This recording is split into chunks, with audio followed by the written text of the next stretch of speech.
En direct. Alors, bonjour les amis. Bonjour avec un petit coucher de soleil qui va bientôt arriver.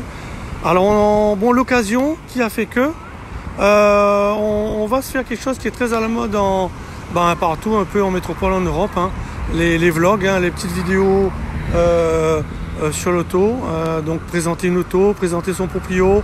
Et on va essayer de le faire dans un cadre sympa. Donc, la première, alors, en parenthèse, on pourra essayer toutes les autos. Alors, il n'y aura pas que de la Rallye Légende.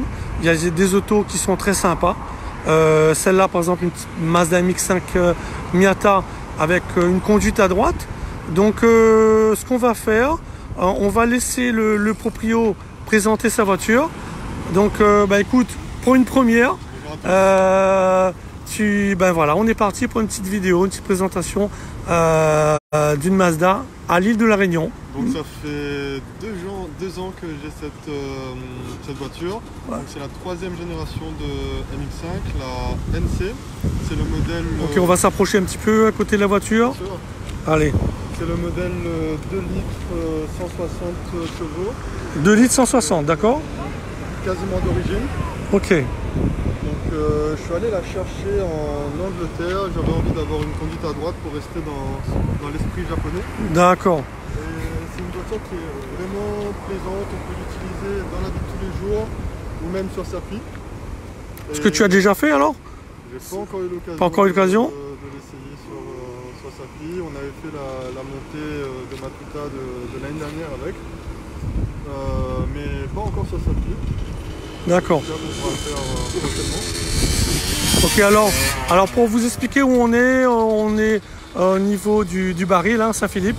Donc voilà, je vous présente la Mazda, donc voiture plaisir qui correspond très bien au paysage magnifique du sud de l'île, le sud sauvage, avec le coucher de soleil. Donc je vous montre un petit peu. Donc des jantes d'origine, tout est d'origine sur la voiture? Oui. J'ai juste rajouté un arceau avec des harnais pour être un peu plus confortable. Sinon tout le reste est d'origine. D'accord. Écoute, moi ce que je te propose, c'est qu'on fasse un petit essai en dynamique. Donc voilà, tu conduis la voiture, on reprend un petit direct, ou sinon on peut continuer le direct, et puis on part, on remonte sur Saint-Jean, on voit un peu l'intérieur, l'ambiance de l'auto. Voilà.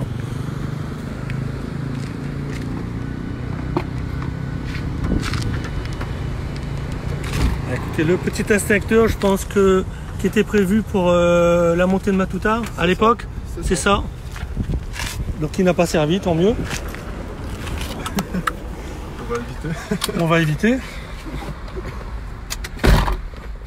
Donc alors voilà, le petit tableau d'or qui s'affiche. Alors c'est vraiment une petite vidéo sans prétention. Voilà, je sais que ça marche bien un peu partout. C'est toujours plaisant de voir des essais de vidéos, enfin de voitures comme ça en direct, avec le ressenti du proprio et du passager aussi, pourquoi pas. Voilà, donc là, qu'est-ce qui t'a motivé en fait à acheter cette auto? Pourquoi la Mazda MX-5? J'ai toujours été passionné par ce modèle-là. D'accord. Depuis la première génération. Et dans les 4 générations actuelles, c'est vraiment celle que je préfère. Après, les 4 générations ont été très différentes les unes des autres. D'accord. Puristes, certains puristes, pour eux, c'est vraiment la première et seconde génération dont ils sont. Oui, celle que l'on voit régulièrement dans... Exactement. Voilà. Celle-ci a cassé un peu le côté des 2 premières générations. Après, elle a un look un peu plus musclé que j'aime beaucoup.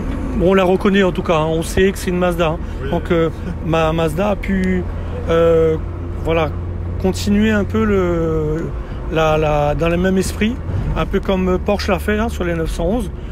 Voilà, on la reconnaît tout de suite, mais on voit qu'il y a eu quand même du changement. C'est vrai. Donc un intérieur de qualité, je pense qu'au début, les MX-5, ils étaient plus... dans un esprit un peu au niveau plastique un peu cheap, je pense.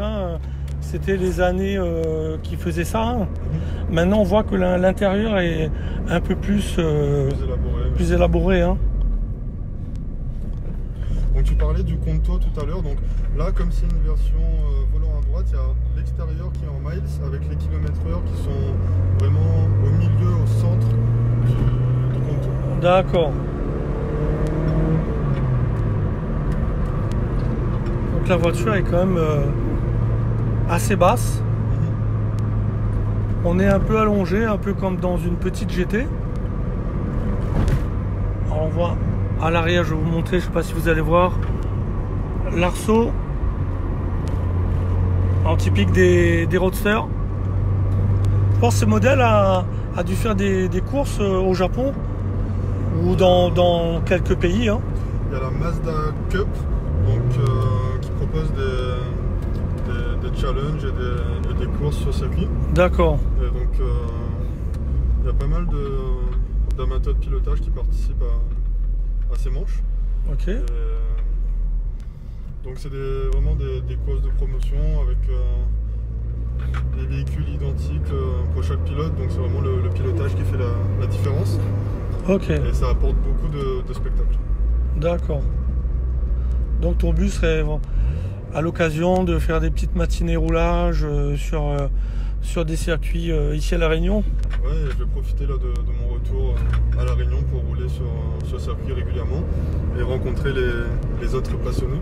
Ben écoute, c'est pas ce qui manque. Hein. Après, il faut rassembler, il faut fédérer tout ça. On essaye au niveau de notre asso, l'association Rallye Légende Réunion. Et puis bon voilà, bon après évidemment avec l'histoire des montées historiques qui est un peu compliqué, qui va être très compliqué dans l'avenir, on va essayer voilà de s'organiser autrement et ben, par exemple d'aller plus sur les voitures, plus précisément donc les véhicules, les propriétaires, les ressentis, donc un partage différent de ce qui se faisait avant. Ben, c'est nouveau en tout cas, on va essayer de mettre ça en place. Donc Kurt c'est le cobaye, hein, c'est lui qui va essuyer les plâtres. Donc s'il y a des critiques, bon il y en aura toujours. Soyez indulgents, soyez indulgents. Voilà, c'est effectivement. Avec le petit, c'est d'origine là donc Alors ce poste-là, il a été modifié par l'ancien propriétaire. D'accord. C'est toujours le poste d'origine que je vais remettre bientôt pour garder le. D'accord. Bah, en tout cas, ça fait d'origine. C'est pour ça que on dit pour un véhicule qui est de quelle année encore? Je sais pas si tu l'avais précisé. 2005. 2005. Donc c'est pas tout à fait récent. Elle a quand même quelques années, mais bientôt 15 ans. C'est ça. Donc 15 ans, c'est vrai qu'on s'étonne de voir un écran aussi large qu'on voit plus souvent dans les véhicules modernes maintenant. Donc en tout cas qui passe bien. En tout cas la qualité au niveau des boutons de réglage, c'est excellent. Le petit levier court. En tout cas c'est étonnant. Tout à l'heure quand il avait passé le volant de sa Mazda MX-5. C'était une première pour moi, parce que là normalement le volant il est là, donc c'est vrai qu'on l'a peut-être pas précisé, mais on voit bien que le volant il est à droite, c'est pas l'effet miroir, hein, donc le volant il est bien à droite, et le chauffeur aussi. Et en tout cas c'est une expérience de conduite surprenante, mais au final on s'adapte très vite. J'ai quelques amis qui ont comme Cédric qui a la Mitsubishi Evo 4, un petit coucou à lui, la Evo 4 blanche, hein, donc avec conduite à droite. Moi je me suis toujours posé la question, comme beaucoup je pense, hein, comment ils font, conduite à droite, on va s'en mêler les pinceaux. Nous en fin de compte, pour une première expérience, ça s'est très, très bien passé, naturellement. Bon évidemment, c'est surtout au départ hein, qu'on passe la première, on commence à rouler, et après après la route, comment la conduite, elle reprend le dessus, et voilà les gestes s'adaptent en fonction des circonstances également, donc à des vitesses autorisées, et donc pour vraiment apprécier encore mieux le côté cool du véhicule. C'est vraiment fait pour du cruising, hein, on va dire ça. C'est ça. C'est ça. Donc pour toi, tu voulais une JDM, c'est conduite à droite, pas conduite à gauche. Voilà, j'avais envie de rester dans cet esprit-là, surtout que j'utilise pas la voiture au quotidien, donc une conduite à droite, ça me dérange absolument pas. Après voilà, comme pour toute chose, il y a les amateurs, il y en a ceux qui sont moins fans. Je peux comprendre les deux cas de figure. Oui, voilà. Après des anecdotes au bord de ton véhicule sur une conduite de tous les jours. Amusante, hein, bien sûr, amusante. Quand je suis allé la chercher en Angleterre et que je l'ai ramenée en métropole, à chaque fois que j'arrivais à une station de péage, je pouvais pas prendre le ticket. En fait. J'étais obligé de sortir de la voiture. Ok. Et un soir il pleuvait, j'étais obligé de sortir pour aller prendre le ticket. Les gens ils me regardaient, ils comprenaient pas pourquoi je faisais ça. Ouais. En fait. Donc pensez-y, hein, ceux qui veulent acheter une voiture conduite à droite, quand vous sortirez, parce que c'est vrai qu'on en trouve de plus en plus en France, mais si vous la ramenez de l'extérieur, fera penser à la route, à ce genre de petits détails, et même des fois à se garer dans les parkings, à se retrouver, comme tu disais tout à l'heure, à côté de quelqu'un qui a la conduite à gauche, qui comprenait pas. Donc ça surprend toujours, effectivement. Donc voilà, on profite pour vous montrer, je sais pas si on va le voir, on voit plus là l'océan Indien qui est juste en bas. Messieurs, dames, on est à l'île de la Réunion, donc avec un petit coucher de soleil de plus en plus visible. Voilà, on se trouve à Saint-Joseph avec Kurt qui est super sympa de bien vouloir. Ça s'est vraiment décidé comme ça, là, sur le vif. Il est vraiment improvisé. Il m'avait appelé pour boire un coup. Au final, tiens, on va essayer la Mazda. Et on s'est dit, tiens, je voulais mettre en place quelque chose de différent cette année. Et est-ce que tu es d'accord? Ben voilà. Après, au niveau caractéristiques techniques, pour ceux qui seraient vraiment intéressés de l'acheter, qu'est-ce que tu conseilles ou tu déconseilles, ou les choses à voir? Les gens sont toujours un peu intéressés de connaître ce genre de détails. Alors, la troisième génération, il n'y a pas de souci de corrosion comme on pouvait l'avoir avec la NA et la NB. Par contre, pour ceux qui iraient prendre la voiture en Angleterre, là-bas avec la météo et le sel qu'ils mettent sur la route en hiver, voilà, vraiment faire attention. Bien voir aux arches de roue, tout ça. Exactement. Ouais. J'ai mis plusieurs mois avant de la trouver celle-ci, parce qu'il y a plusieurs occasions au final que j'avais refusé à cause de la corrosion. Certaines voitures vraiment étaient des vraies gruyères. Ah d'accord. Effectivement, compliqué à rouler après avec. Hein. Et donc, est-ce que tu hésitais avec un autre modèle ou tu voulais vraiment celle-là?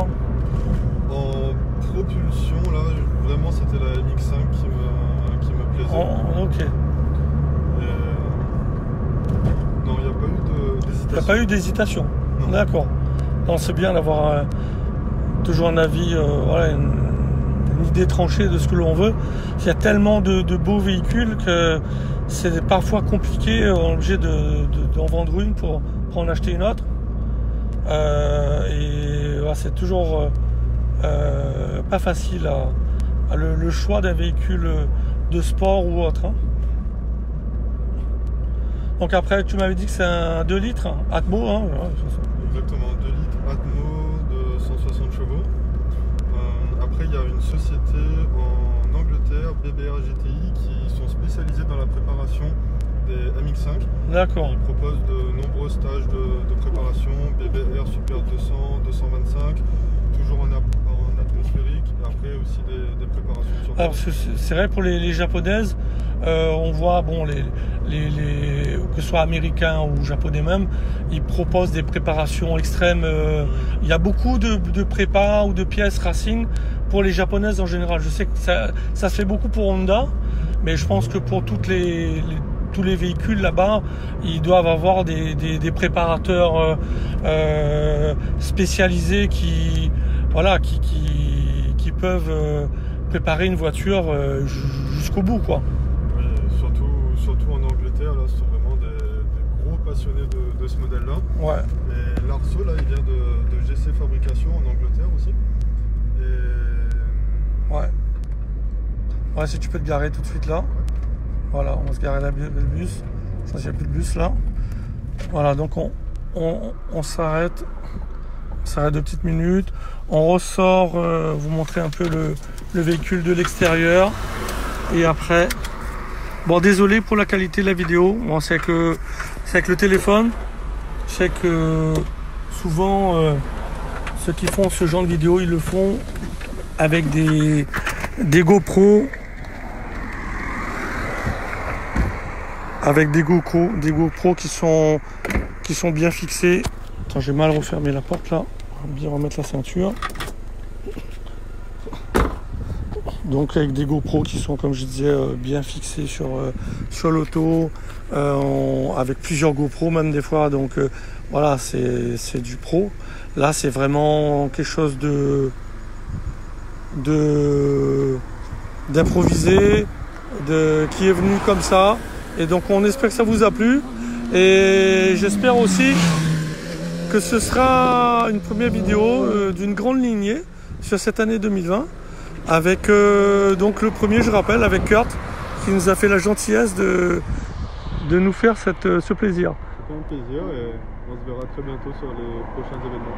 Ben, merci à toi, à bientôt les amis. Bon, ben, si vous avez apprécié, ben, n'hésitez pas à faire un petit commentaire. Et puis voir voilà, quel véhicule vous aimeriez dans le panel qu'on peut proposer, bien sûr, parce que voilà, on ne peut pas avoir évidemment du jour au lendemain des véhicules hyper sport, des véhicules GT. Mais en tout cas, si ça vous dit même de proposer votre véhicule pour un petit essai comme ça, n'hésitez pas, on se fera un plaisir. À bientôt les amis, bonne soirée.